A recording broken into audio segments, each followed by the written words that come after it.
Bienvenidas y bienvenidos a este que es el video número 3 de la serie de videos que corresponden al curso de Álgebra Lineal 1.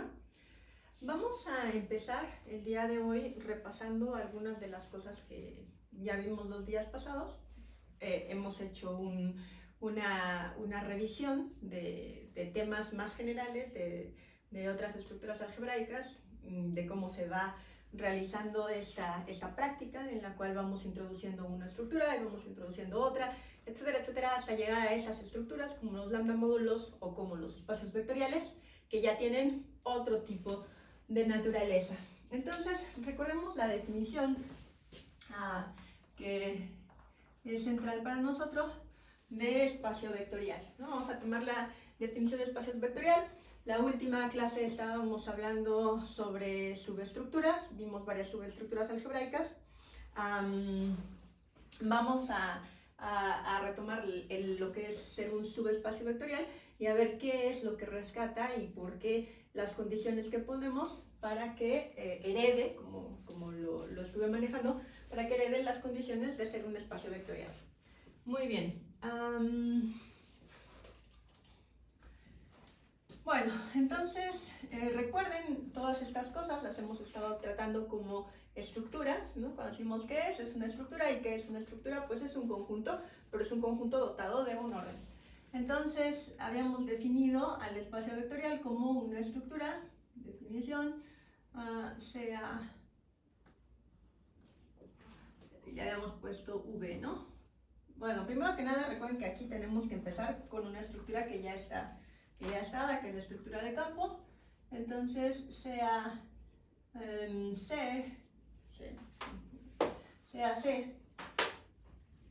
un campo.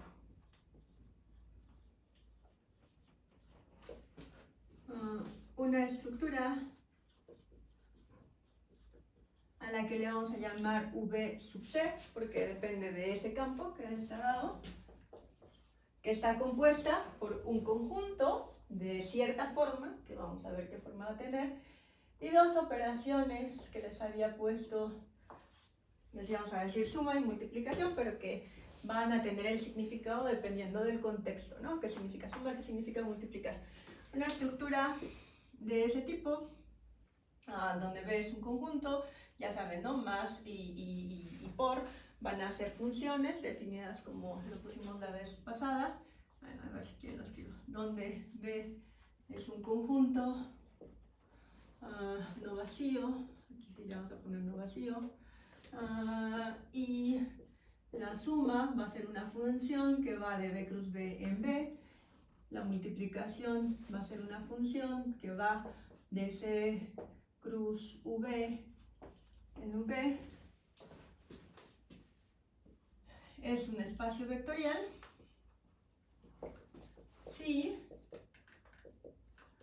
tenemos las siguientes condiciones, ¿no? Y la primera es que cuando nos tomamos al conjunto con la pura operación a la que le estamos llamando suma, con una de las dos operaciones, esto de acá, la estructura que tiene al conjunto y a su operación esta, va a ser un grupo abeliano, ¿no?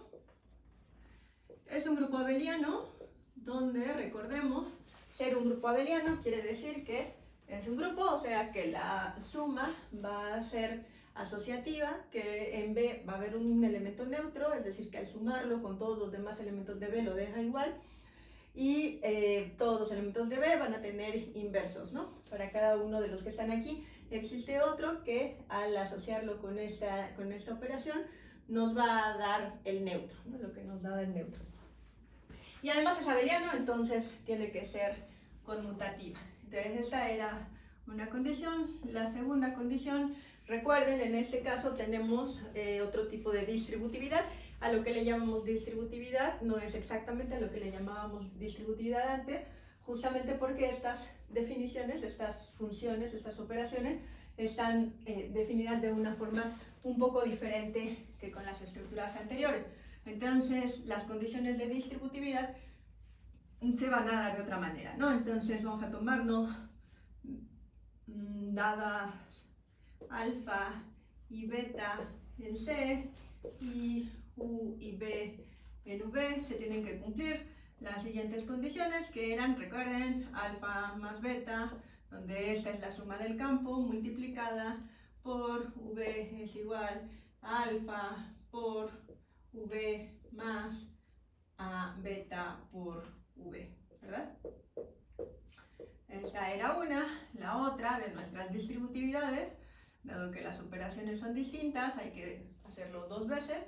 B más, ¿no? Y aquí también es la gorrito, U. Esto tiene que ser igual a alfa por V más alfa por U, ¿verdad? O sea, tenemos los dos tipos de distributividad involucrando las combinaciones distintas de esas operaciones. Después tenemos, recuerden, hay una asociatividad que nos dice que multiplicar a alfa por B, multiplicar a alfa por B por V, ¿no? Donde esa es la multiplicación del campo, esto es igual que multiplicar alfa por, con la multiplicación esta del espacio vectorial, beta por V, ¿verdad? Aquí cambia la operación. Fíjense que la razón por la cual, o sea, es por cómo están definidas las operaciones, tenemos dos distributividades, o sea, hay dos formas de ser distributivo, y solamente tenemos una en la cual esto es asociativo. ¿Por qué? ¿Por qué no tenemos otra asociatividad para la multiplicación que dependa de los puros vectores? Porque no tenemos una multiplicación que involucre solamente vectores, ¿no? Tenemos la suma, que suma vectores, y la multiplicación que multiplica escalares o elementos del campo por vectores. A los elementos del campo les vamos a llamar escalares, creo que eso no lo había dicho, pero ya lo sabrán. Déjenme escribirlo aquí. Los elementos de C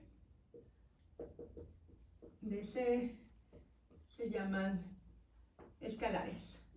Y esto tiene una razón de ser, vamos a ver más adelante. Bueno, el caso es que no hay un producto definido para vectores hasta ahorita. Si lo vamos a definir, sí nos va a importar, pero en este momento todo lo que tenemos son estas dos operaciones, que son las que le dan sentido a la definición de espacio vectorial, y no hay un producto de vectores, ¿no? Por eso tenemos solamente una asociatividad para el producto y tenemos dos distributividades porque hay dos sumas en juego. Una es la suma en el campo y otra es la suma en el espacio vectorial. Después tenemos una condición más que nos dice que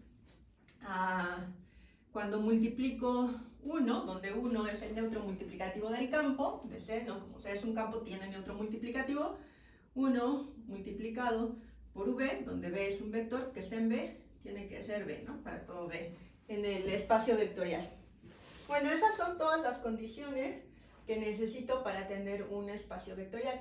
Vamos a ver, ustedes ya conocen algunos ejemplos, ¿no? Típicamente, pues los que ven en geometría analítica, también los que se ven en superior 1, para quienes incluyen la parte de álgebra lineal en superior 1. Pero vamos a ver ejemplos más, un poco más, pues que no son tan comunes al principio. Es muy importante, como ya tenemos esta definición y ya podemos decir de manera clara cuando hay un espacio vectorial, por ejemplo en el caso de R3, ¿no? Que sabemos que es un espacio vectorial, hablar de subespacios vectoriales, de cosas que están ahí adentro. ¿Por qué? Porque nos ahorra tiempo, pero no solamente por eso, sino porque nos deja ver qué es lo relevante en cuanto a una estructura vectorial, ¿no? Qué cosas podemos ya dar por sentadas. Y en ese sentido, la última clase puse la definición de subespacio vectorial. Entonces vamos a reescribirla aquí y a preguntarnos algunas cosas sobre eso que no nos dio tiempo de ver. Entonces, ¿cómo vamos a hacer un subespacio, una subestructura? Bueno, es un subconjunto que está contenido en el conjunto principal de la estructura, pero que tiene de alguna manera pues, heredar las propiedades de sus operaciones, ¿no? Entonces, sea W un subconjunto de V, así era como lo habíamos puesto, le habíamos llamado W, y recuerden que nos sumamos a las operaciones restringidas al subconjunto, ¿no? Nos habíamos tomado, le habíamos dicho circulito, prima, va a ser circulito, ya no le voy a poner el gorro porque ya tiene la prima para distinguirlo, pero va a ser la operación circulito que habíamos tomado aquí originalmente, restringida a W, y la suma prima va a ser la suma original, la que teníamos ahí arriba, restringida a W, ¿no? Al subconjunto. Sea W un subconjunto de B, donde B es esa estructura, un espacio vectorial que tiene esto de acá arriba. Fíjense que no le puse aquí, la sub C, ¿no?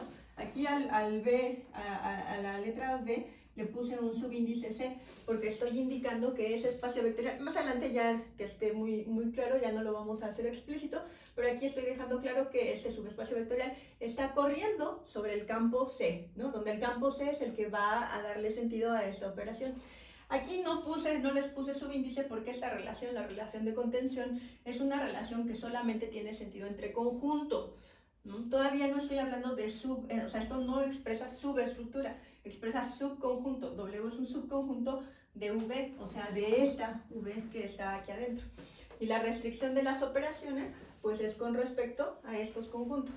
Entonces, a la estructura, ahora sí le ponemos W sub C, que está conformada por este conjunto W, que es un subconjunto de V, y por círculo prima y más prima,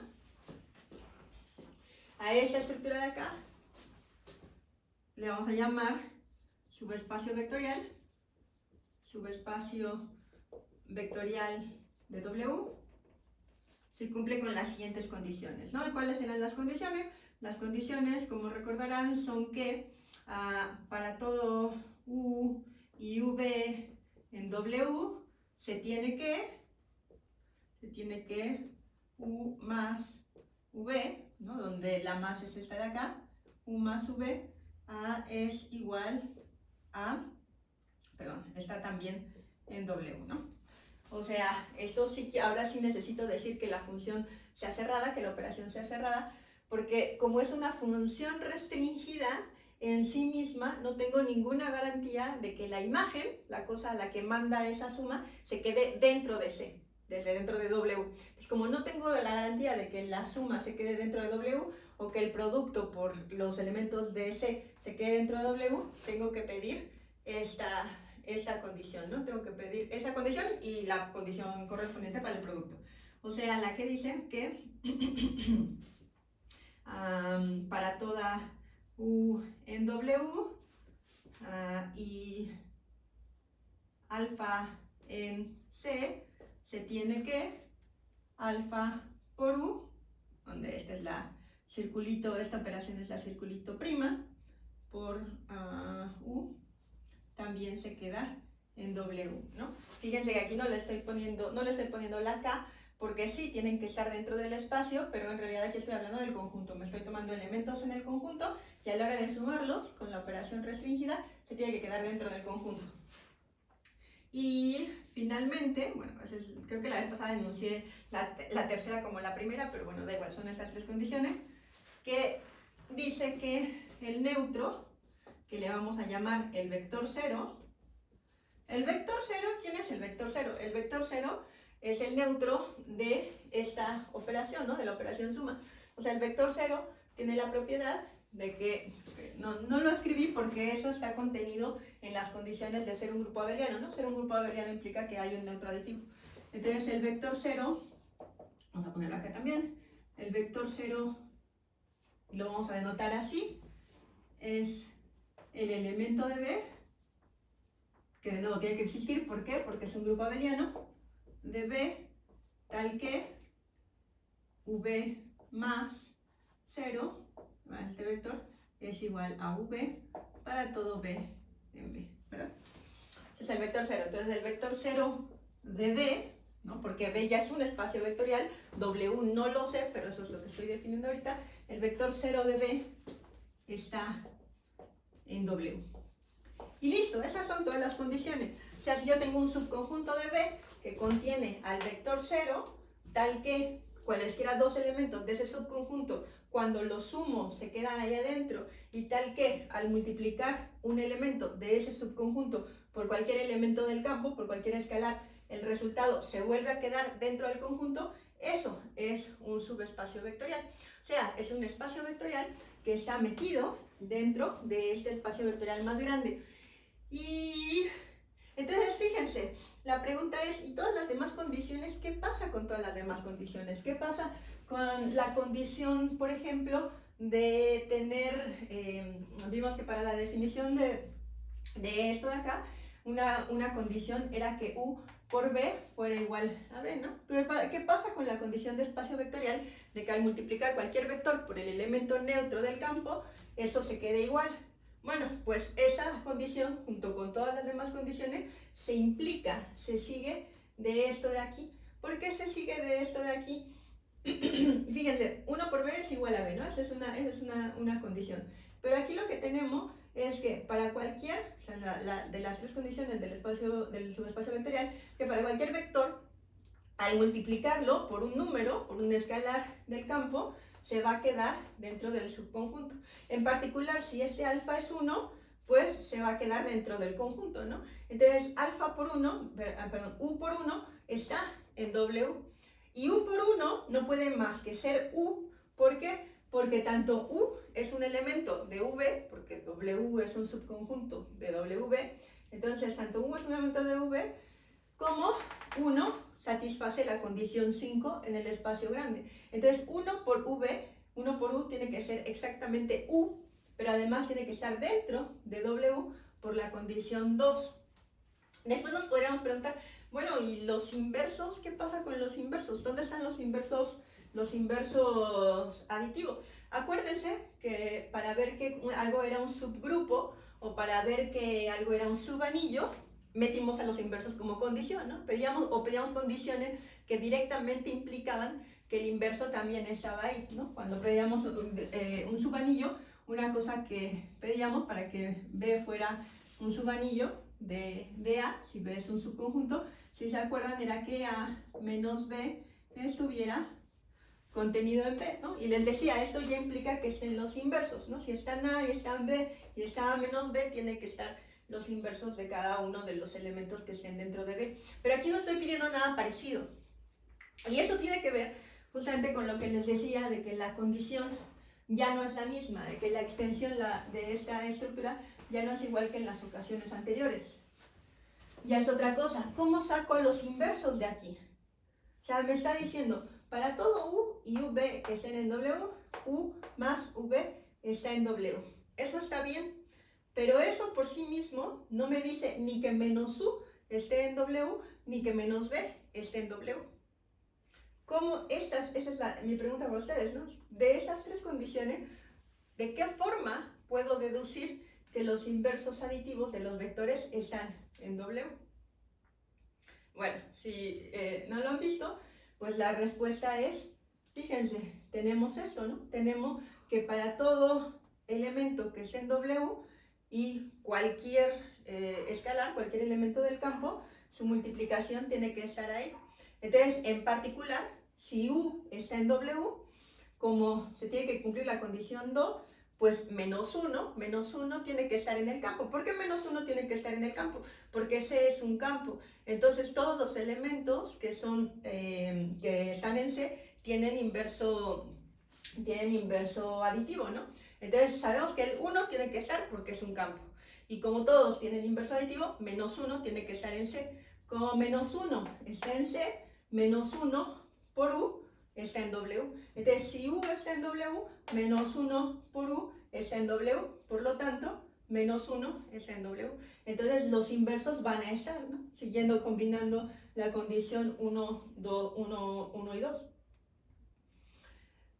Bueno, entonces, de hecho, si se dan cuenta, bajo esa consideración, como el hecho de que esté, o sea, de nuevo, ¿no? Tener estas tres me lo garantiza, pero el hecho de que esté el vector U y el hecho de que todos al multiplicarlos por un escalar está también ese ahí, implica que están los inversos, y si están los inversos, por esa condición 1, también tiene que estar el neutro, ¿no? Tiene que estar el neutro, porque si está U, tiene que estar menos U, y U menos U tiene que estar en W, y U menos U es el vector 0. Entonces, de hecho, nos bastaría con esas dos, pero muchas veces es más fácil empezar probando que el vector 0 está en el espacio, ¿no? Y es que es una cosa también clave, se requiere después para hablar de otras cosas como el núcleo. Pero bueno, eso nos dice que realmente las condiciones más importantes de un espacio vectorial, las que le dan sentido a esta linearidad, a esta idea de ser vectorial, es que estas operaciones se preserven, ¿no? Que tenga una suma vectorial, que es una suma entre vectores, y una multiplicación por escalar, que lo que hace es a los vectores les cambia la escala, ¿no? Los multiplica por un número. Y bueno, ahora vamos a ver un ejemplo, el ejemplo digamos, paradigmático, el más conocido, con este ya tendrán algo de familiaridad. Entonces vamos a verlo de manera general, luego vamos a ver el caso con los números reales de espacio vectorial. Vamos a meternos ahora a ver ejemplos de espacios vectoriales. Entonces ahorita regresamos, voy a cortar aquí el video y ahorita regreso para seguir.